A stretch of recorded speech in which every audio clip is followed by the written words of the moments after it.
I was listening to an interview the other day by a guy named, the person being interviewed was a guy named Sam Levinson. Has anybody seen the Netflix film Malcolm and Marie? A couple people, maybe. Okay. He also created Portrait of a Woman, Portrait of a Lady, Portrait of a Woman, I think. Anyway, he also created, I found out yesterday, he created a film called The Bandits, or Bandits, rather.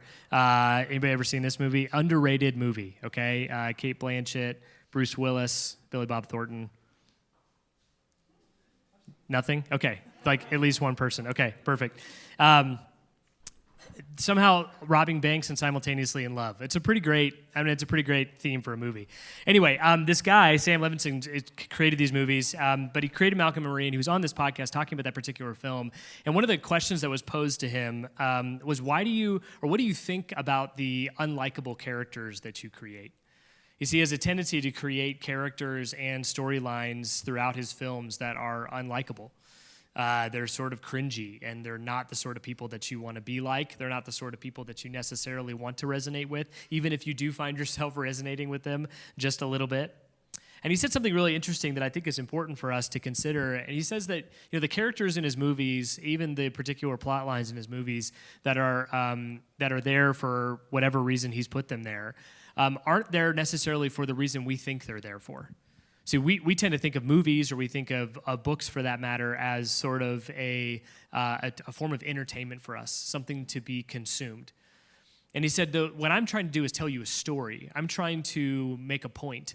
I'm trying to help you see something or notice something or expect something different. And I'm using all of these different elements in order to point you in that direction. They're all tools that sort of lead up to this particular idea. It doesn't matter if you like them or not. That's not part of the story that I'm trying to tell you. And I think it's an interesting thing for us to consider when it comes to, again, anything that we consume or participate in, whether it's a movie or a piece of art or a book. But I think it's also interesting for us to consider this way of thinking when it comes to like the way we approach the Bible or the way we approach church. I mean, how many times have you walked away from a church experience or a church service and asked yourself, did I like that or not? Or did I enjoy that or not? You see, we think of things in terms of entertainment so often. And we do the same with the Bible, and it's especially true of different narrative sections of the Bible. So we're in the series in the book of Exodus right now, which is a lot of stories, a lot of characters, and a lot of development as the story unfolds. And as we're looking at this story, it's easy for us to kind of enter into an entertainment mindset and ask ourselves, was I entertained by that? Or maybe more accurately, did I like that or not? And today we find ourselves in a particular section of the book of Exodus that I personally don't like very much. And I think that maybe there's going to be something about this that you don't like either. It's a particular part of the story that I find myself in conflict with. Hard to understand, hard to explain. It creates tension in me, and I don't like it. But I'm reminded of that question, not so much do I like it or not, but the question, what is the point of the story? What is the author trying to convey to me? What am I supposed to glean from this and understand from this particular story? And that's the question I want you to have on your mind today. I'm supposed to teach from Exodus 11 through 13 today. That's 3 chapters. A whole lot happens in that time, and I'm going to do the best I can to cover as much ground as I possibly can in the short amount of time that I have. This is going to feel a little choppier than maybe a typical homily or sermon because I've got a lot of ground to cover, but I'm going to do my best. I'm going to try, if I can, to cover the 10th plague, God hardening Pharaoh's heart, something called monolatry, the point of the story as a whole, Passover, the Exodus, and memory. That's a lot, but I think we can do it. So here we go. Let's start with the 10th plague. This is not a story that I particularly like in the Bible, and yet it is right there in the text, and it must be grappled with. It starts in verse 29 of chapter 12. At midnight, the Lord struck down all the firstborn of Egypt, from the firstborn of Pharaoh, who sat on the throne, to the firstborn of the prisoner who was in the dungeon, and the firstborn of all the livestock as well. Pharaoh and all his officials and all the Egyptians got up during the night, and there was a loud wailing in Egypt, for there was not a house without someone dead. This is a brutal story. It's a brutal story of a lot of death and a lot of pain and suffering for the Egyptian people. And some people have sort of explained this away by saying, well, the Egyptians were terrible people. They were oppressive, and they owned and enslaved the Israelites, and they were bad people. So, bad things happen to bad people, right? I've heard people explain this way of saying, like, well, this wasn't really God doing this. This was sort of like this angel of death or a destroyer. But it says right there in the text that at midnight, the Lord struck down the firstborn. I don't know that there's really any way around what happened here in this story. And frankly, I don't have answers to some of the questions that you have right now. Like, how could this be? How do we square this version of God with the loving, accepting, life-giving version that we see in Jesus? I don't have like a nice and tidy answer for you about that. But I want to give voice to the tension that you feel when you hear that story, because I feel it too. It's not an easy thing to grapple with. But I want us to remember that this is, in fact, a story, which means it has something for us to know and glean from it, especially the first half of the book of Exodus. There are protagonists that we are to identify and resonate with. There are antagonists that we're supposed to reject and move away from. There's a plot line for us to follow and for us to look for analogous opportunities to sort of understand how our life fits into the whole. And we're tempted to ask a question around the issue of entertainment and ask ourselves, do I like that or not? The answer to which is clearly no, I don't like this part of the story. But is that the point? Does this story exist for our entertainment? I don't think so. I think this story exists to teach us and to show us something. I don't mean to diminish what happens, but I do think that it's important for us to ask ourselves, what is the author trying to teach us? And we have the answer plain as day in the next chapter, in chapter 13. Starting in verse 14, it says, "In days to come, when your sons ask you, what does this mean? Say to him, with a mighty hand the Lord brought us out of Egypt, out of the land of slavery. When Pharaoh stubbornly refused to let us go, the Lord killed the firstborn of both people and animals in Egypt. This is why I sacrifice to the Lord the first male offspring of every womb and redeem each of my firstborn sons. And it will be like a sign on your hand and a symbol on your forehead, for the Lord brought us out of Egypt with his mighty hand." So to the question, what does it all mean? The answer is Yahweh will liberate with power, pass it on. God will liberate with power, pass it on. Yahweh is going to be doing the liberating, so God is the one who's the agent in this scenario. The nature or the character of the liberation itself will be powerful, meaning it will happen through something memorable and explosive and wild and almost mythical, like the plagues. And lastly, pass it on. We have the opportunity and responsibility to pass this story on from generation to generation, but first to remember it and to internalize it ourselves. This story line that goes throughout the book of Exodus means that God is powerful over Pharaoh, which I want to remind you isn't a person per se, but an archetype meant to represent a person. We never hear Pharaoh's name throughout the book of Exodus. Pharaoh is a position. Pharaoh is meant to represent a hard heart, which isn't actually pure evil, as easy as it would be for us to believe that. A hard heart is a heart of indifference, which is something you and I can easily fall prey to and slip into in a blink of an eye, some sort of indifference towards other people. Pharaoh wasn't horrible, evil, and terrible. Pharaoh was indifferent, something you and I easily can become. And God is powerful over those things, over that indifference, over that particular person that is meant to represent the way our heart can easily go. But he's also powerful over the land of Egypt or the people of Egypt. And it's easy for us to read this story and think, well, the people of Egypt are just that, just the nation, like it's just a place filled with a bunch of people who are living their lives. And God was powerful and liberated his people out of a land that was held by the Egyptian people. But the Egyptians are representative as well. The Egyptian people represent not just themselves and their own commerce and their own families and their own livestock and their own experiences. They are represented by and they represent their gods. Their pantheon of gods. Now, this is a tricky thing for us because we as Christians tend to be monotheistic. We think of God as singular. There is one God. But the Israelites, and this was a difficult thing for me to get my mind around, the Israelites were not monotheistic. They believed that there were other gods. And what they wanted in the ancient Near East, any nation wanted this. They wanted their gods to prevail over other people's gods. It wasn't a matter of whether or not I was more important or better or more powerful. It mattered that my gods were more important and more powerful. And sometimes I would go to war maybe in order to prove that, or sometimes I would lay siege to another place in order to prove that my God was more important or more powerful than their God. That was sort of the way things functioned. And so Israel is not denouncing the fact that other gods exist. They're saying our God is more powerful than the other gods. This belief, this way of thinking is called monolatry. It's not monotheism, it's monolatry, which is to choose one God at the expense of other real gods. Monotheism is this belief that there is only one God. And monolatry believes that there is one God that is supreme over all others. And Israel walks away from 400 years of slavery in Egypt, believing that their God is the best, not necessarily the only one. And God plays right into this. That's the kind of interaction between Pharaoh and Moses. That's kind of the interaction between the sorcerers that Pharaoh has and Moses. They aren't proving that God is singular. They're proving that God is better. Again, that's the proof of power in this scenario.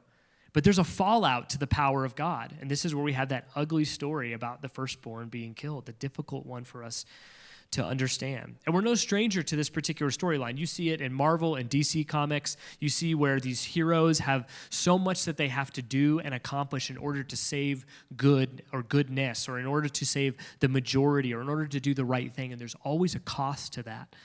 And you see these heroes grappling with this idea of like the cost of doing the right thing. And in this case, we see a similar situation. There is, for whatever reason, a cost to God in power liberating his people. Now, right after the text that I read, we see a text about the Passover.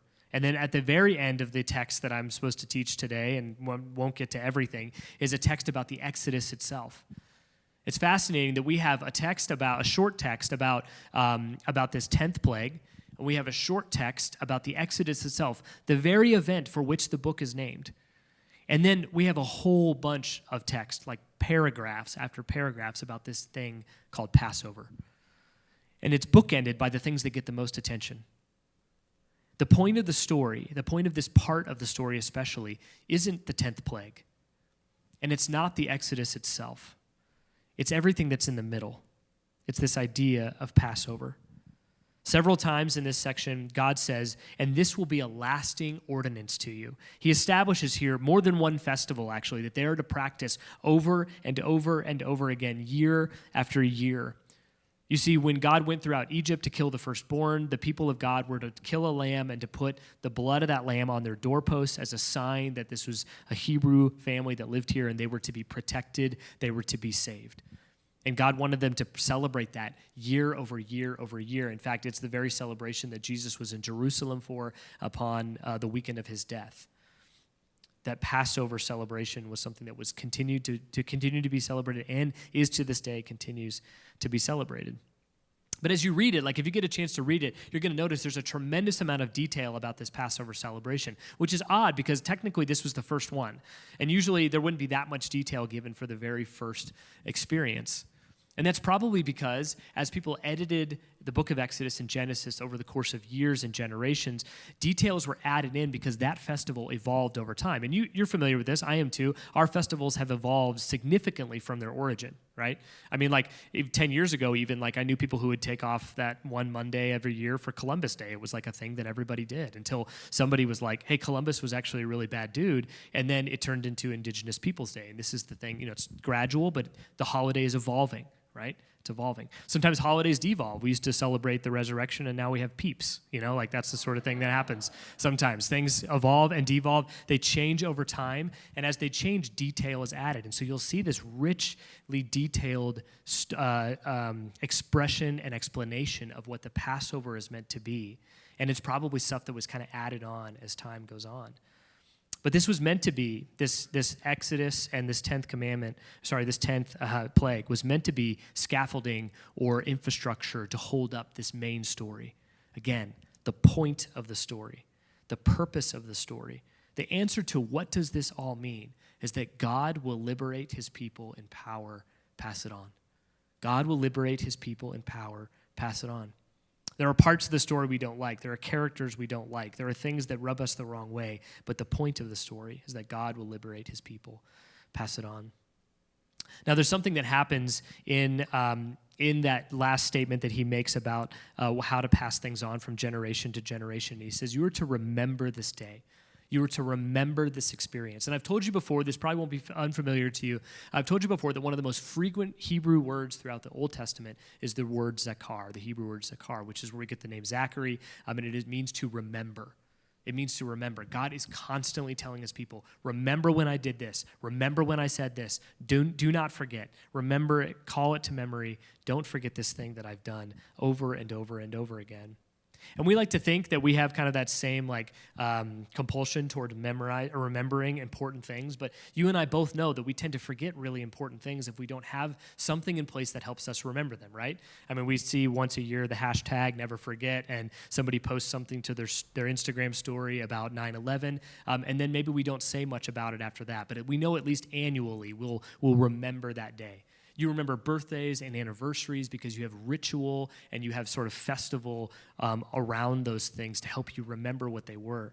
But there's probably a whole slew of significant events and things in your life that you have since forgotten because you never put anything in place in order to remember them. You never put anything in place that reminds you of those things on a regular basis. And I think this is true oftentimes of the things that God does. God might do something significant in our life. It could be a straight up miracle in our life, or it could be something smaller, something more gradual over time, but the significance is no different, and we forget it. We don't put it to memory because we're forgetful people, which is why God keeps reminding his people, remember, don't forget, call to memory this thing. And he tells them right here in the text how they're supposed to do it. And it's been taken very literally by Orthodox Jews, and you'll see, we're going to throw a picture on the screen here, you'll see to this day. People in Israel with a box on their forehead and leather that kind of wraps down their arm. You'll notice a box on their bicep, and then there's a tremendous amount of material sort of like around their hand oftentimes. Sometimes it's like hanging down. It's sort of cumbersome. Now, what you're seeing here is something referred to as phylacteries, okay? And what it means is that these people have taken the scriptures, the Torah, literally, where it says to bind these truths to your mind, to your forehead is what it says actually, and to your hands. The literal translation is what you're seeing played out right there. And most people think the first mention of it is kind of at the beginning of Deuteronomy, where we have the Shema and the beginning of the law. In Deuteronomy 6:8, there's reference to this, like, bind this to your forehead and bind this to your hands. But the first reference to binding an idea or a concept to your hands and your forehead is actually right here in Exodus. It's the first time God says, you are to make this a part of the way that you think and of everything that you do.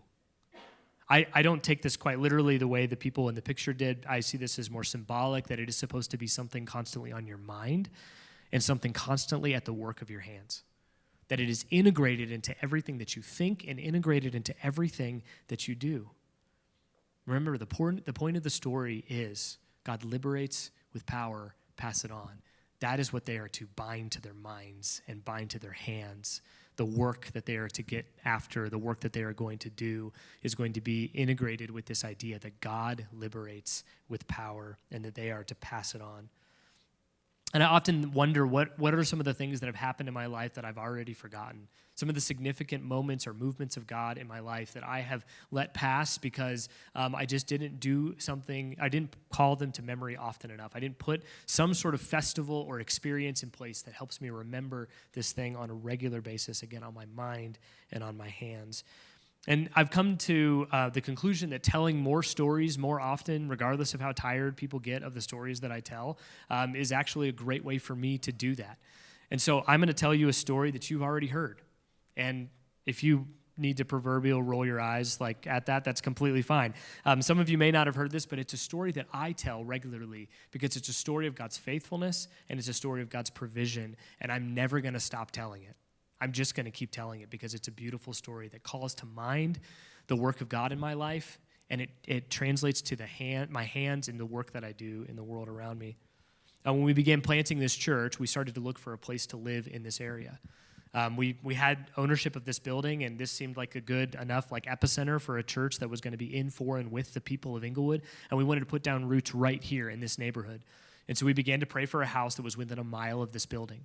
And we thought it was probably going to be difficult, but we never thought it was going to be impossible. And then it became very clear about a month in that it was going to be impossible.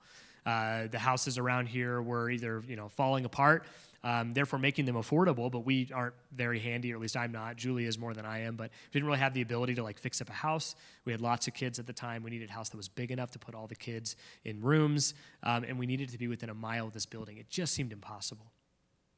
We continued to pray. We actually went under contract on a house, and the day that contract fell apart, and the day that we became clear that house was not the right house, my wife was walking around this neighborhood kind of over here on the west side of this building, and praying for a home. And she walked by this house that's on the corner over here at Eastman and Bannock, and it's a house that we had admired and we had looked at and thought, and we kind of had a good feeling about it. I don't really know how to describe it other than we had a good feeling about this house.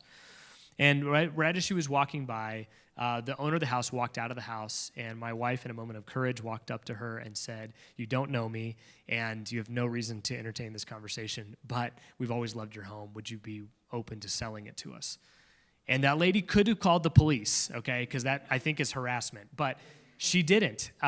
Instead, she extended her husband's business card to my wife, who was a realtor, and said, "My husband's a realtor. He'd love to talk with you about it, I'm sure." And they talked with her that night, and then a week later on a Sunday, we were there in their house. They wanted to give us a tour. We're there with our kids, and we're trying to play it cool, so we didn't come across as really weird, but we were like, this is awesome. It's a perfect house. It's everything we'd been praying for and dreaming about. And after we had seen a tour of the house, we're kind of sitting in the backyard with the owners, and I remember he said, "I love that you love this house, but you love it for all the same reasons I do. It's a great house, and I don't want to move. I don't really have any reason to," is what he said. And I said, "Okay, well, there's been a group of people, including us, that have been praying that we would find a house within a mile of the building that's right across the street, and that would work for our family. And we think we found it. I think it's this one. And so we're going to all start to pray now that you find your dream home so that you'll leave and you'll give us this one." And he thought that was really funny. And I was like, "Man, I'm dead serious. We're totally going to do that." And people started to pray that this particular family would find the right house. And he called me a week later. We had a 5 p.m. service at the time, and it was about 4 o'clock in the afternoon, and I was about to start the service here. And he said, "I don't know if you've been doing that praying thing, but we found 2 houses we love. We put an offer on both. And the first one to take our offer, we're going to go move into that house. And then this one's yours." And I just couldn't believe it. And it was a month later, we had keys to the house, and we were in this house that we never had any business owning. These days we would not be able to afford it. It's just so much that came together. And it was an affirmation that God had us here in this neighborhood to do the work of caring and taking responsibility for this place, in, for, and with the people of Inglewood. Planting this church is a piece of that, but it is extended to so much more, taking responsibility of a particular place. And having a home in the heart of it was such a significant part of that. And I will never stop telling that story. And I've told my kids a million times, and they're tired of it. I've told you so many times, you're probably tired of it. I'm not going to stop, because it reminds me of the power and the provision of God. It reminds me of the thing that God continues to do in my life, even when I don't expect it, and even when I don't think it's possible. The question that I have for you that I'd like to leave you with is, what is the story that you're telling on a regular basis to yourself or to other people that reminds you of God's power, his provision, his liberation in your life or in the life of others? For some people, it's going to be a story. For other people, it's going to be some sort of a spiritual practice. I encourage you to maybe consider a breath prayer on a daily basis where you are remembered of the provision of God. You could pray something like, "God liberates with power, I remember. God liberates with power, I remember."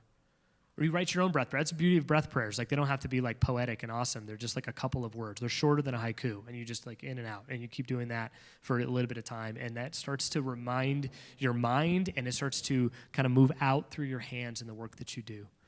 This is the call of God on our lives, to remember the work that he's done and then to pass it on to the next generation and the generation after that. What is that story for you? Or what is that series of stories? Or what is that thing that God has continued to do, maybe over and over in your life? Some sort of liberation in your life, or maybe it's a story you heard about somebody else that you can tell yourself and the generations after you about God's liberation, his power, and his provision and protection. Would you pray with me? Heavenly Father, thank you for your word and all the various ways that it teaches us about who you are through poetry and prose and through lists and laws. And there's so much to be gained and so much to understand there. I pray, God, that you would use this particular text to shift the way that we think about you and to put a story or an idea or a character about you on repeat in our mind over and over again so that we may be shaped by it and that our lives might start to reflect it. I pray these things in the name of the Father, and the Son, and the Holy Spirit. Amen.